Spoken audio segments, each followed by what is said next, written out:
Hello everybody, this is Dan Miller for Bluegrass Unlimited magazine, and today we're going to do some more C licks. But last time I just went over some kind of random C licks just to get you going. This time I'm going to relate them to common tunes in the bluegrass repertoire, especially bluegrass banjo friendly tunes. Everything's in the key of G, so we'll be playing C licks over the C chord relative to the key of G. Alright, the first tune I think I actually taught in a video quite some time ago, which is Old Time Pickin'. So the lick, the C lick, is very straightforward. You can see it on the tablature. I'm not going to go over in great detail because there's tablature that goes along with these licks. If you're watching on YouTube, you can go to bluegrassunlimited.com and go to our lessons page for this lesson, and there'll be a PDF of tablature that you can use. So again, this C lick, first one, and so Old Time Pickin' goes.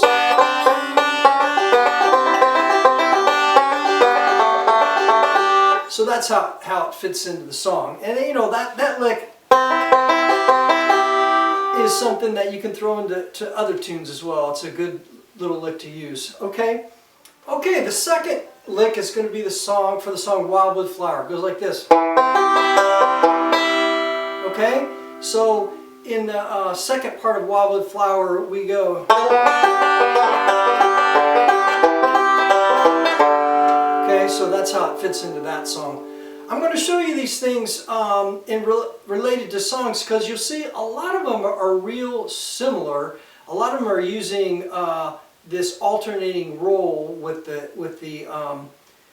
right hand, and it's just like I talked about last time. It's just playing the three notes of the chord plus two major pentatonic notes added to that. So there's five notes only to most of these things. And we're just rearranging the order of them to fit over the melody. So if you study them in that way and say, yeah, most of these licks are really similar over the C chord, there's going to be some variations in the rolls and some extra added notes like a B flat note in one of these things.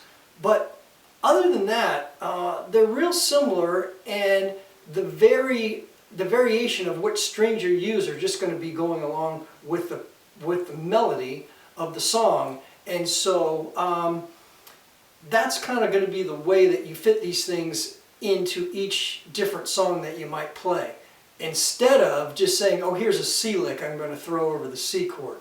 That's really not the best way, because again, we want to hear that melody. Okay, so the third C lick is going to be over the song I Saw the Light. And then it goes like that. So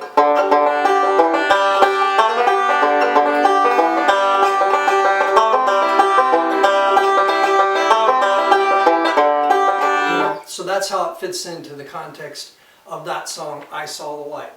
Again, look at the lick, or the phrase, so to speak, and then see how it fits over the melody. It's nice to tab out or write out or just find the melody first and then form your roll pattern around that, and that's the best way to approach it. Again, I'm going to really emphasize playing the melody instead of just throwing licks over chords. Okay, the next one's for the song Jesse James. It goes again. So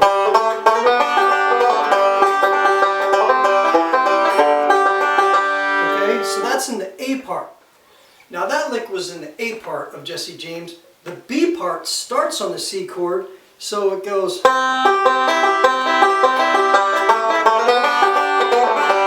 going to G, that last lick of G. So the C part is.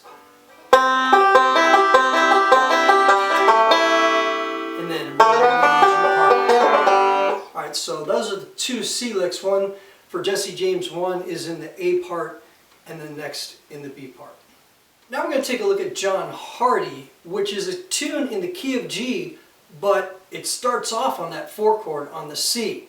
There's a little G intro, that's kind of like the pickup, and then it goes straight to that C. A couple reasons I want to cover this. The first is that move there where you play a G note, and a pinch, and then a slide.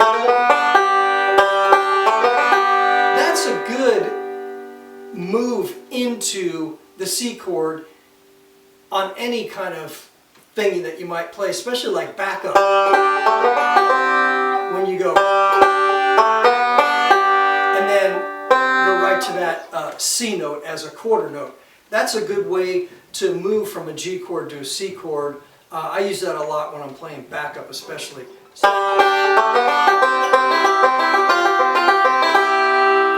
Okay, so there's your lick. This part where you play this F note and then you're going to go to the E note and then a D. That's a good way to walk into that G chord. That D note is in the G chord.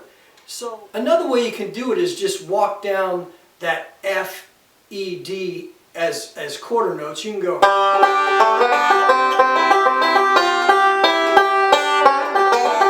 Okay. The way I have it tabbed out is the first way I played it, but this is an easier way that you can do it, and it's not as busy.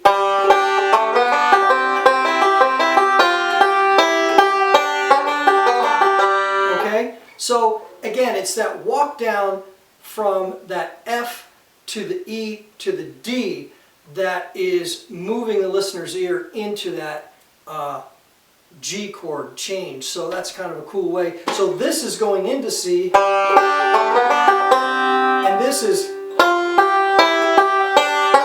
going back to G. So that's something to think about when you're playing, is adding those things in, moving in and out of a C chord from G to C and then C back to G. So that's kind of like the first few measures of John Hardy. Next we got Rollin' My Sweet Baby's Arms, and over the C chord you can play. So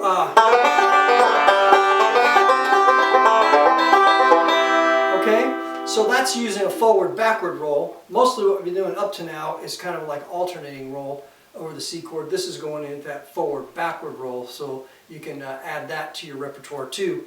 You know, again, find the notes of the melody and see which roll, whether it's a forward roll, backward roll, forward, backward roll, alternating roll, whatever works best for you to pick up that those melody notes at the right time. The next lick is for Wreck of the Old 97, and over the C chord here we're going to go and move like we did last time. We're going to move from this C position up to this C position, and just a variation, a different way to do it than we did last time. This is going to go.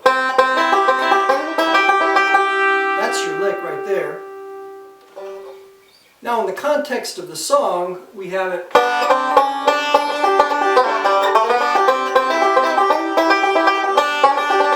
like that, okay? So that fits into Wreck of the Old 97 that way. The next lick is for Shuckin' the Corn. Shuckin' the Corn typically starts out with something like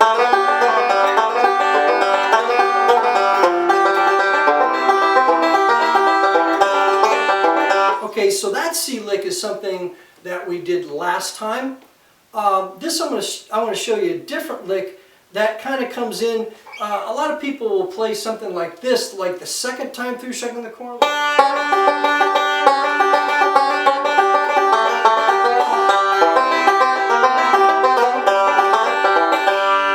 That's the C lick there, and it's kind of cool because you're putting that B flat note in there like you did last time, but I'm then sliding from B flat to B and then playing an open D note. It's kind of anticipating that G chord, like going to the G chord note a little bit early. Again, it's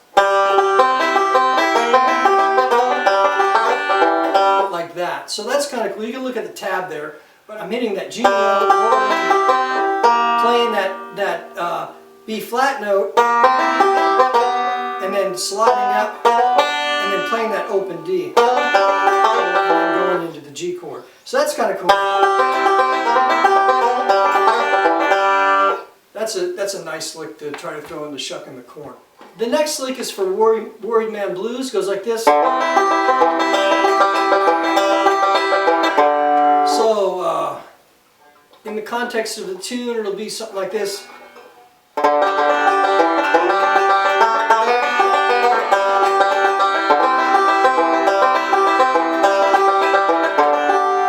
So that's the way you can fit that into Worried Man Blues.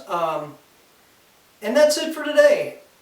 Work on those licks over those tunes if you know those tunes, and that's a different lick than you play. Work that in there. Over the course of the next however many lessons, I'll throw some of these tunes out there for you to practice. I'll do the whole tune and give you a tablature for the tune so that you can see really in the context of the whole thing. But here I wanted you to take a look at how those C licks for those tunes are manipulated in order to get those melody notes in there, and they're really not that much different from each other. For the most part, again, they're just playing the 5 notes related to the C major pentatonic scale and working those around so that the melody notes are hit at the right time.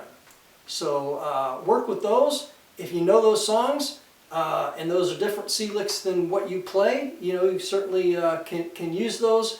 And if you don't know those songs, later we'll take a look at some of them, the whole layout of the song.